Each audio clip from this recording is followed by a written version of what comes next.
Bapak kenapa? Tolong. Bapak kenapa? Aduh, Bapak, tolong. Bapak, Ampun. Bapak kenapa? Sebentar, aku Tolong. panggil Ustadz. Aduh, tolong. Lihatlah Ustadz.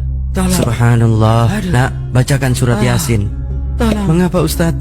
Para ulama meyakini surah Yasin dapat memudahkan keluarnya ruh dari jasad. Saat ini bapakmu sedang mengalami sakaratul maut. Tolong. Sembari aku akan menuntunnya mengucapkan kalimat tauhid. Baik Ustadz. Keluarlah dari jasadmu. Masa hidup duniamu telah selesai. Tolong, aku masih ingin di dunia. Aku belum siap. Tidak ada pilihan di sini. Keluarlah sebelum aku paksa. Baik.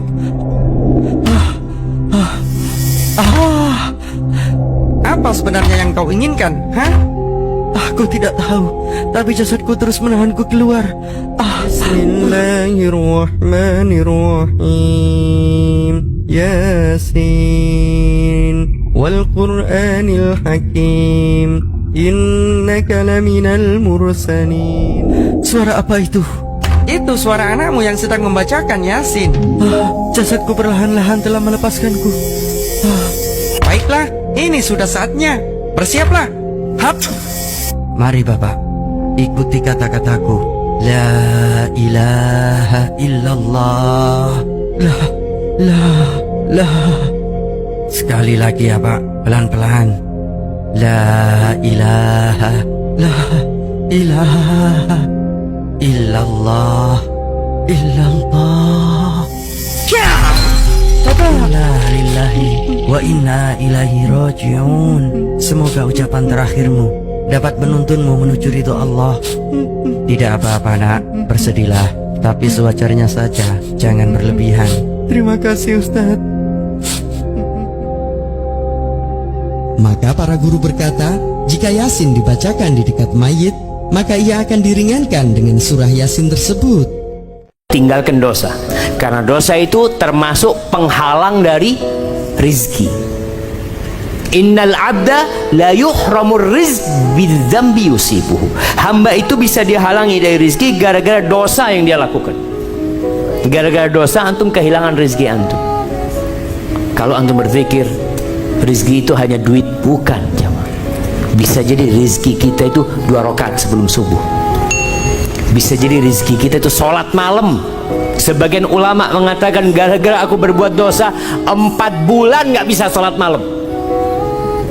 Kehilangan rizki yang besar jamaah. Kata Allah tentang rizki itu, ma indakum yanfat wa ma indallahi baq. Yang ada pada diri kalian itu habis, yang di sisi Allah itu yang kekal dan abadi.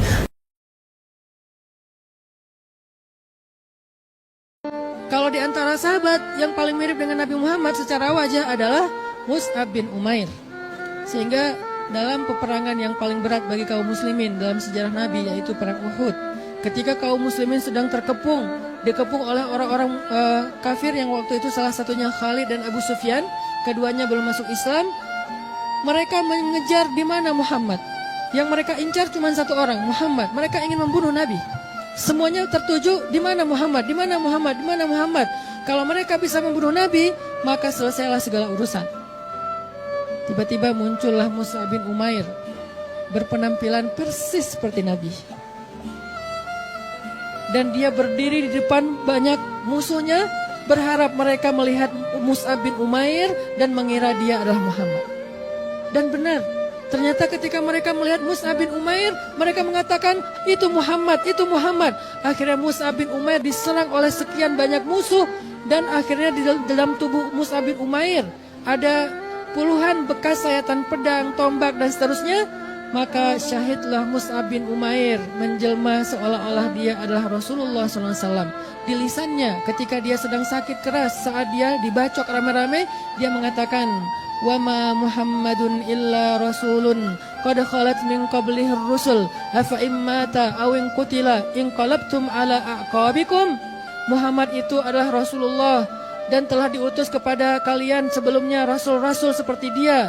Dan apakah jika dia mati atau terbunuh kalian akan kembali kufur seperti dahulu? Sengaja Mus'ab membaca ayat ini agar mengatakan bahwa seolah-olah jika Muhammad hari ini mati, padahal dia bukan Muhammad. Sehingga orang-orang kafir merasa yakin sekali sedang membunuh Muhammad, Setelah itu kemudian mereka berteriak, Muhammad telah terbunuh, Muhammad telah terbunuh. Karena Mus'ab sudah terbunuh.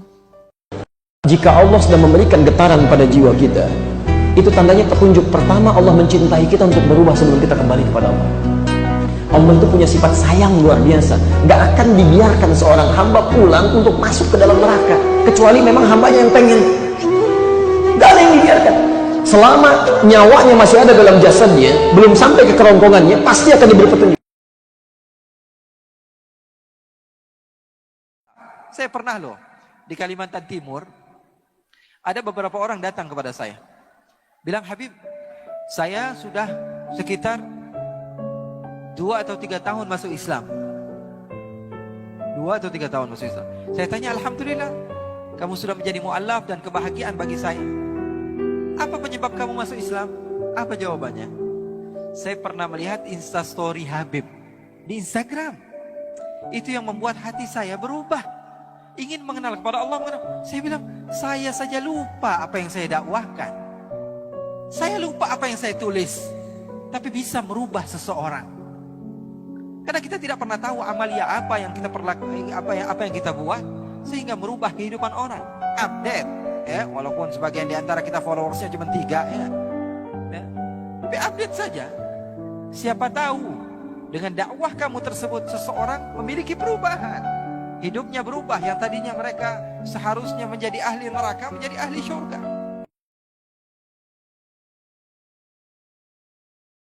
Saya ini kan bisa dikatakan sopir.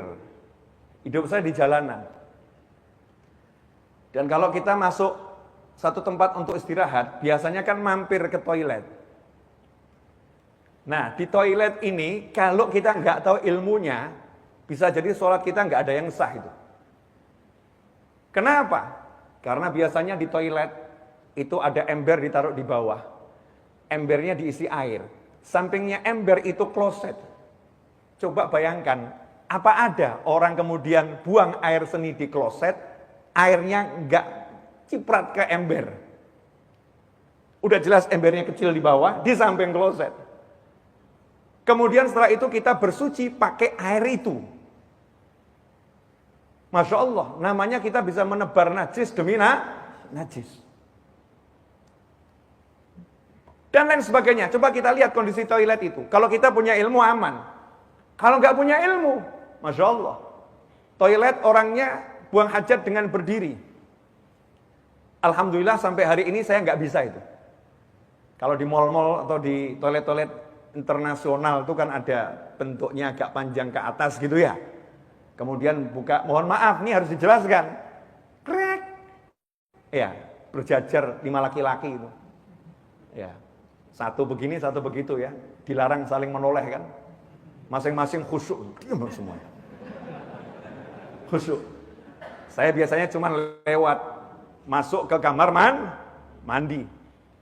Nah itu kalau sampai kemudian nyiprat ke celana, celananya setelah itu dia ke musola buat sholat, sholatnya nggak sah. Kalau ini dia lakukan selama 10 tahun, sama dengan 10 tahun dia tidak sholat. Ngeri. Makanya ilmu tentang memahami najis ini penting. Seringkali orang belajar ke langit, muka syafah, saya bisa kasyaf, lihat jin, lihat malaikat, tapi najis nggak paham. Itu bukan lihat malaikat itu, ditipu setan matanya. Matanya ditipu sama setan, nggak paham najis. Anak-anak kita nggak ngerti najis itu apa, nggak ngerti. Anak-anak kita berlumuran najis kita nggak paham, karena kita sendiri nggak ngerti najis itu apa. Nggak jelaskan najis ini kepada keluarga, sehingga nggak tahu kondisi toiletnya bagaimana. Di dalam toilet, di dalam kamar mandi dikasih keset, kesetnya dekat sama toilet. Ketika dia buang hajat, kemudian dia siram, kemudian airnya nyiprat ke lantainya, kemudian nyiprat ke karpetnya. Setelah itu kakinya basah, ngijak karpetnya, sehingga kakinya kena najis.